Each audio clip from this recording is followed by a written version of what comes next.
ஒவ்வொன்றாக நல்லது நடக்கத் தொடங்கும். நான் உனக்கு துணையாக இருக்கிறேன்.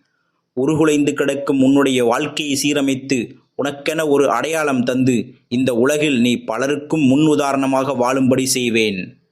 உன்னுடைய இல்லத்தில்தான் இருக்கிறேன். இனி உனக்கு எந்த குறையும் இருக்காது. உன்னுடைய கடமைகளை செய். நடப்பதெல்லாம் நன்மையாகவே நடக்கும். எதற்கும் கலங்காதே. உன்னுடைய வாழ்க்கையில் யார் வந்தாலும் யார் சென்றாலும் என்றும் உனக்கு துணையாக நான் இருப்பேன். உன்னை ஒதுக்கியவர்கள் முன்பு உன்னுடைய மதிப்பை உயர்த்தி கொண்டே இருப்பேன். யாமிருக்க பயமேன் உனக்கு? இன்னும் ஏன் தாமதித்துக் கொண்டே செல்கிறாய்? தக்க சமயத்தில் உதவினால்தான் நன்றாக இருக்குமே என நீ கேட்கிறாய். ஆனால் உன்னை செயல்பட விடாமல் நானே உன்னுடைய அனைத்து செயல்களையும் எளிதாக்கிக் கொடுத்தால் உன்னில் உள்ள ஆற்றலும் சக்தியும் உன்னுடைய தீர்க்கமாக முடிவெடுக்கும் வல்லமையும் எப்பொழுது வளரும்? ஒன்றை மட்டும் நினைவில் கொள். ஒரு நல்ல தகப்பன் முதலில் அனுபவத்தை கொடுத்துதான் வாழ்வை உயர்த்த